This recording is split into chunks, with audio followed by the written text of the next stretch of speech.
계속해서 봅시다. 객관 세계의 비존재. 그러니까 외부 세계의 비존재라고 얘기할 수 있겠죠. 외부 세계가 비존재, 존재하지 않는다라는 뜻이에요. 우리가 감각하는 것처럼, 오감을 통해서 감각하는 것처럼 세계가 그렇게 보이는지, 세계가 그렇게 보이는지, 세계가 그렇게 보이는지 하면은 이게 말이 안 돼요. 보이는지가 아니라 세계가 그렇게 존재하는지, 그렇게 있는지라고 해야 돼요.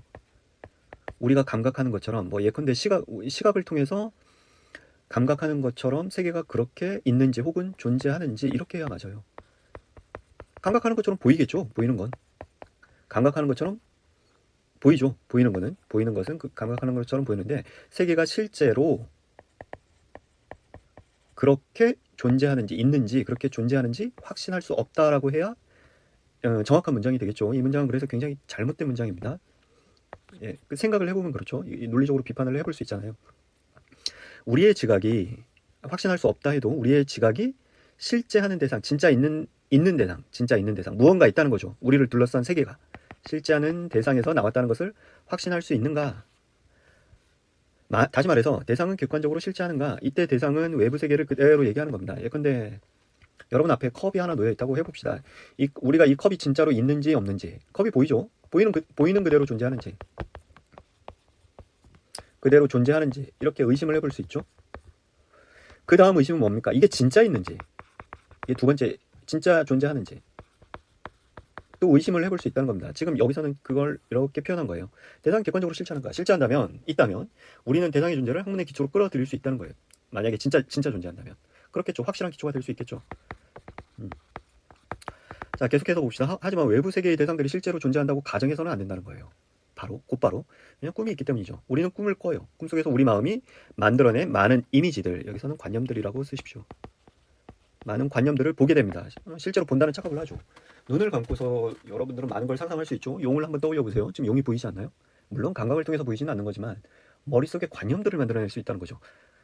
이것들은 외부 세계의 객관적 대상들을 지각해서 나온 게 아니다. 이게 핵심입니다. 지각해서 나온 것이 아니에요. 근데도 불구하고 우리 머릿속에 관념들이 존재해요. 우리 마음이 만들어냈다는 거죠. 마음이. 실제로 지각한 것이 아닌데. 꿈속에서는 어떤 일이 벌어지냐면 이 꿈속에서도 세계가 펼쳐집니다. 세계가 펼쳐져요.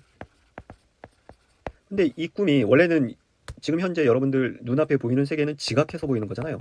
시각을 통해서. 그쵸? 시각을 통해서 우리에게 드러나는데 이 꿈속의 세계는 지각을 통해서 나타나는 것이 아니에요. 지각에 의한 것이 아니라 상상을 통해서 나타납니다. 그쵸?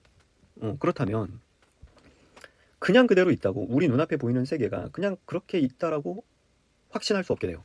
여기에서 우리는 깨어있을 때와 꿈꿀 때가 같다고 의심할 수 있죠. 같다라고. 우리의 삶은 꿈을 꾸고 있는 것일 수 있게 됩니다. 삶 전체가. 무슨 얘기냐? 지금 여기서 하고 있는 얘기는 우리가 인생을 쭉 살아가. 여기 출생하고 사망까지 쭉 살아가는데 여기서 수많은 꿈들을 꾼단 말이에요. 꿈 같은 이야기들이 많이 있죠. 실제 꿈. 여러분들이 밤에 잠을 잘 때 꿈을 꾸는 것처럼 꿈 꾸는데 이 안에서도 무슨 일들이 막 벌어져요. 근데 이 일들 벌어지는 거하고 이 삶 전체에서 일이 벌어지는 거하고 구별할 수 있는 기준이 없어요. 기준이 없어. 꿈속의 일이 가짜라고, 꿈은 가짜고 우리가 지금 실제로 지금 여러분 강의 듣고 하고 있겠지만 그건 진짜라고 구별할 기준이 없습니다. 그게 문제예요. 그래서 이 같다라고 의심할 수 있다라는 거예요. 깨어있을 때와 꿈꿀 때가 같다라고 의심할 수 있고 우리의 삶 전체가 꿈이라고 얘기할 수도 있다는 거죠. 이 가능성을 배제할 수 없다는 거예요. 논리적인 가능성입니다. 왜냐하면 지금 꿈을 꾸고 있는지 아닌지를 판정할 그 기준을 우리는 가지고 있지 않기 때문이죠. 자, 그러면 깨어있을 때와 꿈꿀 때가 같다고 의심할 수 있다. 이게 주장인데 우리의 삶은 꿈꾸고 있는 것일 수 있고 이것도 주장이죠. 그에 대한 이유가 이겁니다. 기준이 없기 때문에. 예. 계속해서 봅시다. 이에 대해서는 이렇게 반론을 제기할 수 있다. 우리는 꿈속에서보다 깨어있는 상태에서 대상들을 더 분명하게 지각한다라고.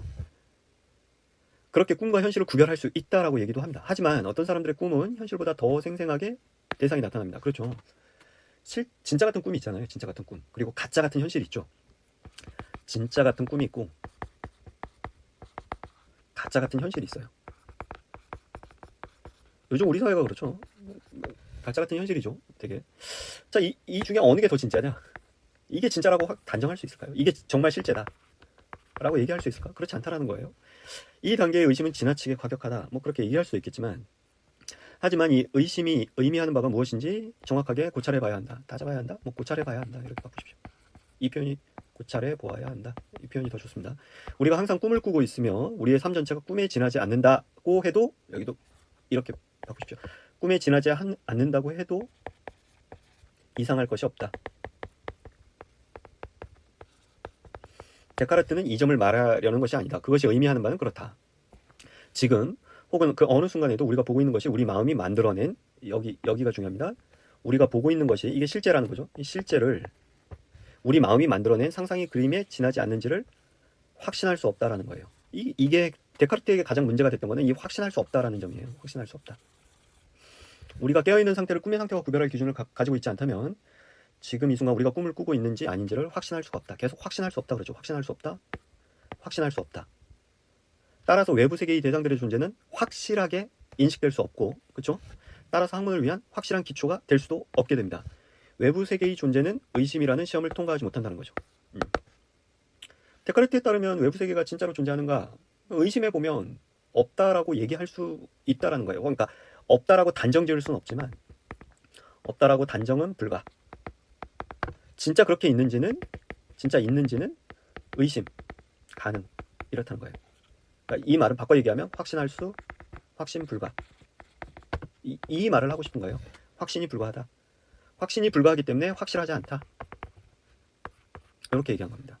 자, 그러면 이때 당시에 수학이 굉장히 각광받고 있는 학문이었다고 그랬잖아요. 수학 공식은 그럼 확실하냐? 수학 공식도 불확실하다는 거예요. 여기서 이제 아칸신 논증, 인식할 때 배웠던 그 얘기가 나옵니다. 외부 세계의 대상의 존재가 확실하지 않다 해도 여긴 또 확실해요. 진짜로 있지 않다 해도 적어도 2+2는 4와 같은 수학적 명제들은 확실한 것처럼 보인다는 거예요. 그렇다면 우리는 수학적 명제가 참이라는 것을 믿어도 되는가? 데카르트는 여기서도 그렇지 않다라고 얘기해요. 이것 또한 안 된다. 데카르트는 우리를 속이는 악마를 가정합니다. 우리가 수학 계산을 할 때마다 이 악마가 끼어들어 틀리게 답을 내게 만든다는 거죠. 이건 현대에 와서도 굉장히 중요해요. 이거 한번 참고로 읽어보십시오. 제가 궁금한 학생들은 수업 시간에, 그러니까 비대면 시간에 따로 질문을 하도록 하시고 수업을 하진 않겠습니다.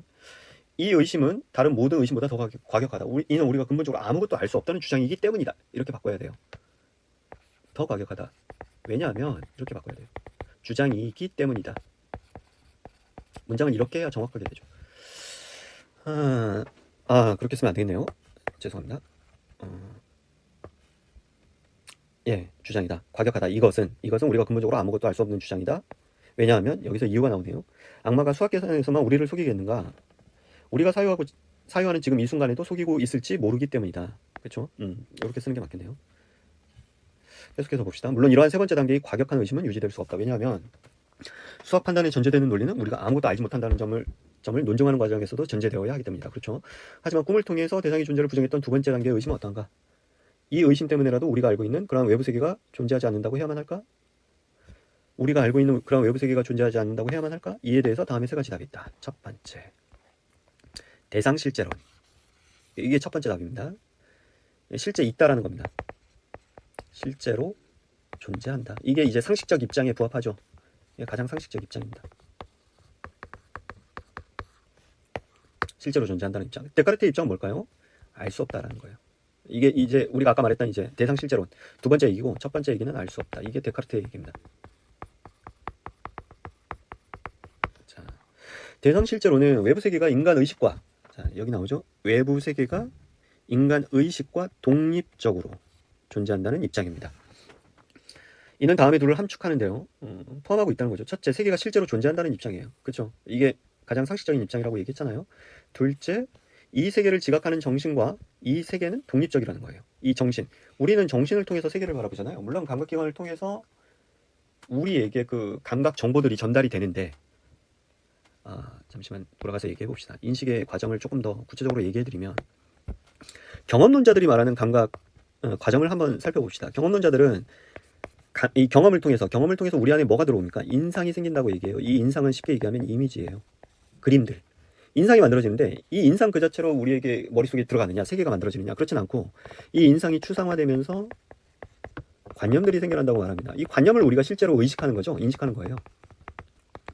이게 이제 지식이 되고 알미 됩니다. 그렇죠? 그러니까 세계도 관념의 형태로 나타나게 돼요. 물론 이걸 본다고 착각을 하죠. 착각을 합니다. 자, 그렇다면 이 세계라는 것은 우리 정신 안에 있는 세계입니다. 정신 안에 있는 세계. 이 정신 안에 있는 세계와 실제로 경험을 하게 도와주는 이 세계 있죠. 실제 세계. 이 실제 세계는 어때요? 같아요? 같다고 할 수도 있고 다르다고 할 수도 있고 비슷하다고 할 수도 있고 그렇죠. 그거에 따라서 입장이 바뀌죠. 지금 여기도 그 얘기입니다. 이 세계를 지각하는 정신, 그러니까 내부 세계, 주관적 세계예요. 주관적 세계와 이 세계, 객관적 세계예요. 그렇게 봐야 말이 맞겠죠. 그게 어떻다? 독립적이라는 거예요. 독립적. 서로 관계가 없다는 거죠. 독립적이라는 건 의존하지 않는다라는 뜻이에요. 비의존성이라고 얘기할 수 있어요. 비의존성. 이는 형이상학적 실제론이다. 이해상하여 이건 지워버리십시오. 이게 중요한 말 아니니까. 잠시만요. 지워버리십시오. 이해상하여 우리는 다음과 같이 인식론적 함축을 말할 수 있다라고 얘기하는데 이것도 지워버리십시오. 따라서라고 쓰십시오. 그래서 여기 이 세계는 독립적이다. 따라서 우리는 외부 세계가 존재한다는 것을 인식할 수 있다라는 거예요. 나아가 우리는 세계가 어떠한지를 이제 어떤 상태로 있는지를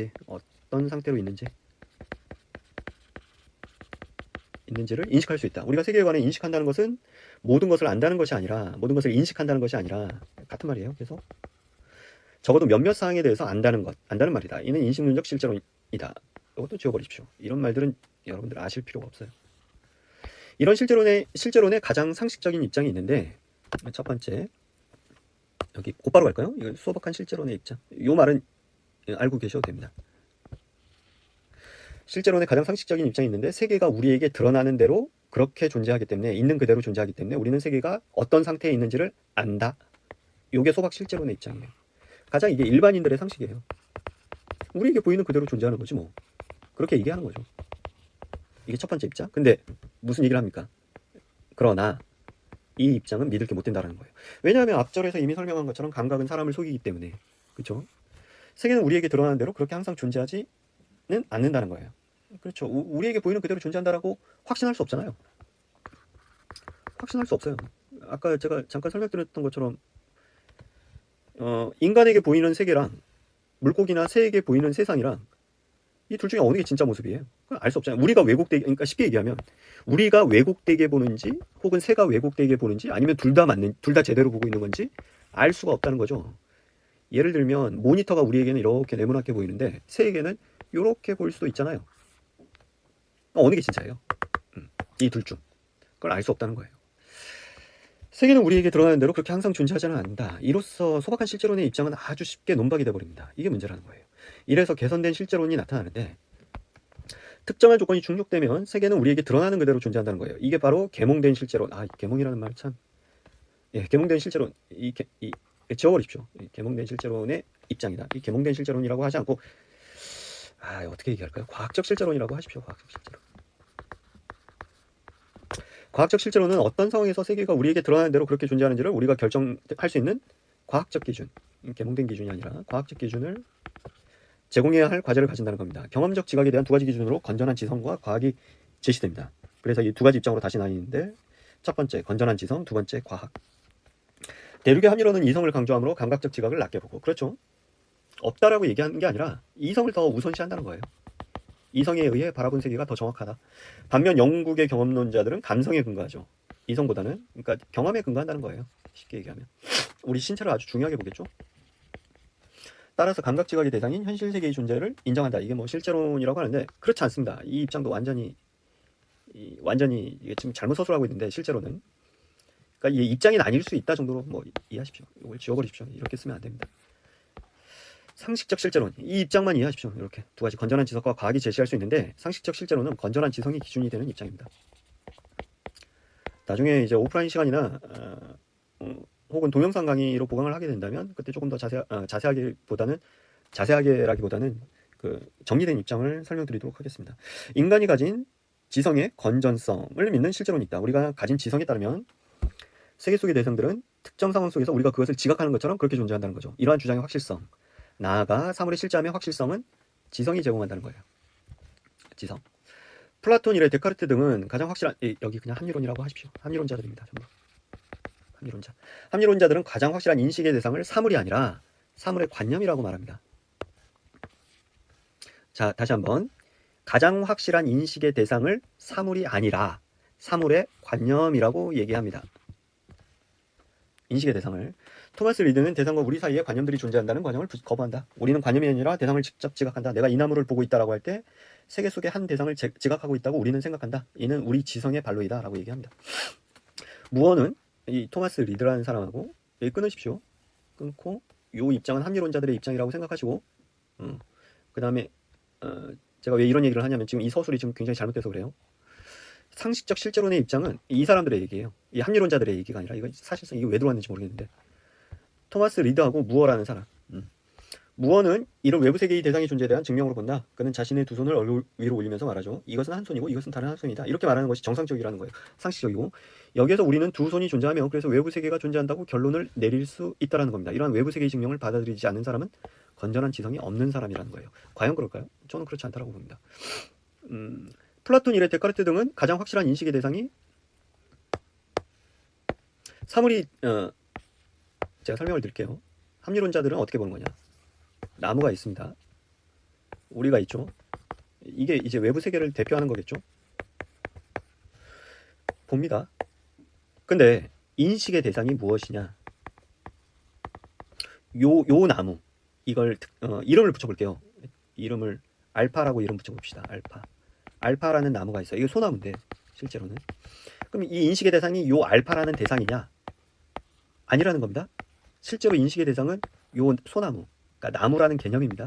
소나무라는 개념. 이게 인식의 대상이라는 거예요. 즉 관념이 인식의 대상이라는 거죠. 확실한 인식의 대상이 될 수 있는 것. 즉 무슨 얘기냐? 이성을 통해서 파악할 수 있는 것.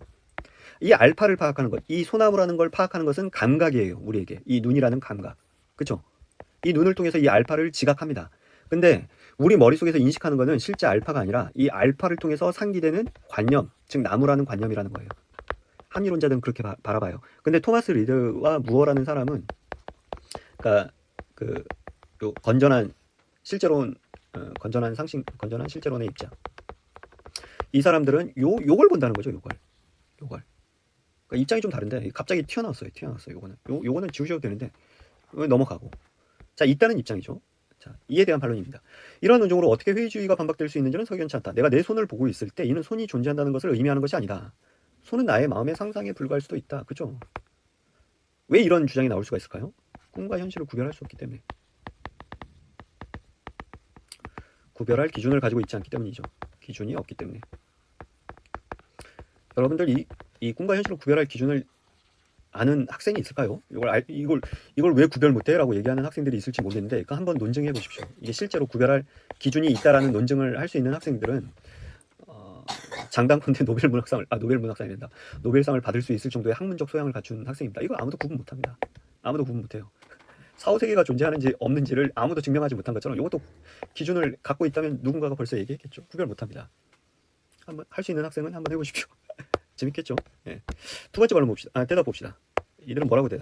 지금 들고 있는 내 손이 상상물에 불과하다고 믿는 사람이 도대체 몇이나 되겠는가? 그것은 건전한 상식에 어긋난다. 상식에는 어긋나죠. 근데 확실해요? 확실한가? 여러분 여기에 뭐라고 대답하겠습니까? 건전한 상식에는 어긋나요. 맞아요. 이들의 주장처럼.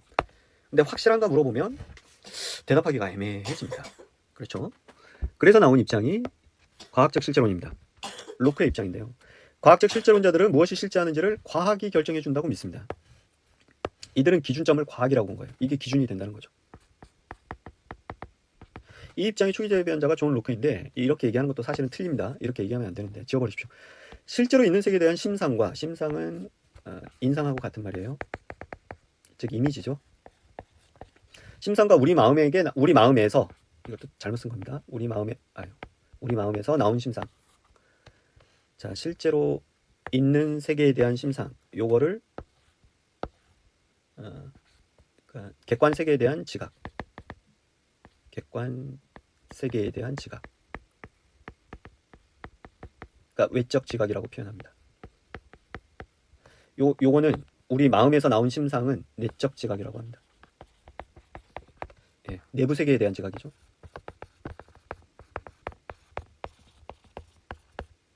우리는 과학적으로 이 사람들은 요걸 구별할 수 있다는 거예요. 이게 쉽게 얘기하면 이쪽 우리 마음에서 나온 심상은 꿈이고 요걸 현실이라고 보면 되는 거죠. 현실과 꿈을 뭘 가지고 구분한다는 거예요? 과학 가지고 구분한다는 거예요. 그는 이 점을 보여준다는데 한번 봅시다. 어떻게 하는지. 로크는 사람이 이거 지워버리시고 다섯 감각기관으로 어떻게 지각하는지를 세세하게 탐구한다. 그는 이 지각을 외적 지각과 아까 얘기했죠. 외적 지각은 세계에 대한 요거, 내적 지각은 내적인 자기 지각, 이거 지워버리십시오. 요거 지우고 내적 지각이라고, 내적 지각으로 나눕니다. 이 내적 지각은 꿈을 생각하시면 됩니다. 요거 내적 지각으로 나눕니다. 그렇게 해서 외적 지각은 대상에 대한 인상이고, 그러니까 외부 대상에 대한 인상이라는 거예요. 내적 지각은 내 마음의 감정 욕망의 지각, 요거 지워버리십시오. 내 마음의 지각이다. 이렇게 이해하십시오. 자각이다. 내 마음의 자각. 이렇게 들어온 지각 내용들은 이렇게 우리 안으로, 우리의 마음 안으로, 이렇게 우리 마음 안으로 지각 내용들은 다시 관념이 된다. 자, 여러 번 설명드렸다시피 이렇게. 자, 지각이라는 말은 이거 무슨 얘기예요? 이 지각은 인상의 결과물들이죠. 인상. 지각의 결과가 인상이죠. 여러분들 너무 이 패드가 미끄러져서 글자가 지금 엉망진창이 되는데, 요 외적 지각의 결과물이 인상입니다. 결과물이 여기도 마찬가지. 내적 지각의 결과물들이 뭘로 나타난다는 거예요? 이미지로 나타난다는 거죠. 그걸 인상이라고 합니다. 아직 추상화되기 전 사진처럼 찍힌 것. 그 사진처럼 찍힌 것을 이렇게 들어온 지각 내용들, 즉 인상들이죠. 인상들을 다시 어떤 과정을 거쳐? 추상화 과정을 거쳐서 관념으로 만들어낸다는 거예요. 아이디어. 개념이 된다는 거죠. 관념은 우리가 마음속에 가지는 심상들이다. 이렇게 쓰면 안 됩니다. 이것도 지워버리십시오. 요거 지워버리십시오. 이처럼 우리가 어떤 나무를 볼 때 이 나무의 심상 또는 관념을 가지게 되죠. 인상도 가지고 있고 그 인상을 추상화한 관념도 가지게 됩니다.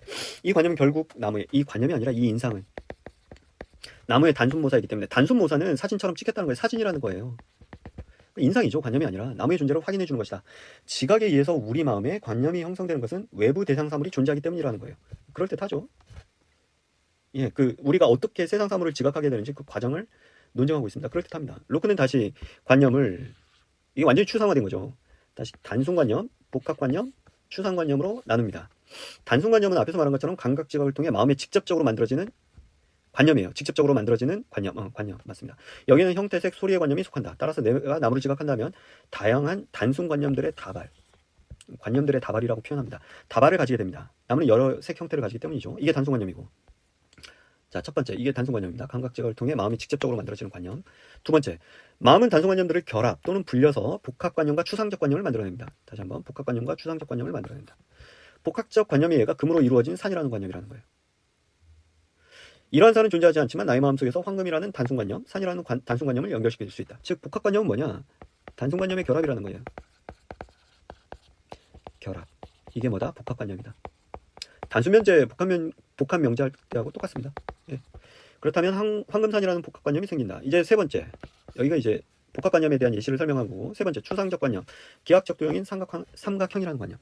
현실에는 다양한 삼각형 모양이 있는데, 그러나 기하학에서 말하는 삼각형은 추상적인 것이죠. 추상화된 거예요. 기하학적 도형의 관념은 단순관념의 조합이 아니라, 관념이 아니다. 삼각형의 본질적인 것, 그러니까 추상화된 것. 자, 여러분 여기서 다시 한번 개념을 떠올려 볼까요? 개념은 뭐였습니까? 여러 대상들을 추상화한 하나의 보편적 관념이죠. 보편적 관념. 이걸 떠올려 보시면 이제 쉽게 되는데, 현실 세계에는 여러 삼각형들이 존재해요. 여러 삼각형이 존재해요. 그걸 추상화합니다. 공통적인 성질만 뽑아내서 종합을 합니다. 그럼 하나의 보편적 관념이 나타나죠. 세변으로 이루어진 도형이라고. 우리가 기하학에서 삼각형을 얘기할 땐 세변으로 이루어진 도형이라고 얘기하잖아요. 내각의 합이 180도이고 세변으로 이루어진 도형. 이게 추상화된 삼각형이라는 거죠. 이게 본질적인 것이고, 즉 세변을 가진다는 특징들을 추상할 때 생긴다는 거예요. 이런 추상적 삼각형은 등변도 아니고 비등변도 아니고 예각도 아니고 지각도 아니게 돼요. 그러니까 개별적인 구체적 삼각형이 될 수 없어요. 구체적 삼각형이 아니라는 거예요. 다르다는 거죠. 제가 아까 요 나무 그리면서 알파라고 이름 붙였잖아요. 그거랑 이 알파하고 소나무가 같지 않다라는 거예요. 얘는 개별적인 삼각형이고 개별적인 대상에 포함되는 거고, 소나무는 개념에 해당된다는 거예요. 자, 이해하시겠죠? 요 부분은 요 부분부터는 진도가 많이 밀리네요. 빨리빨리 하고 넘어가야 되는데, 요 부분부터는 다음 시간에 다시 설명하도록 하죠.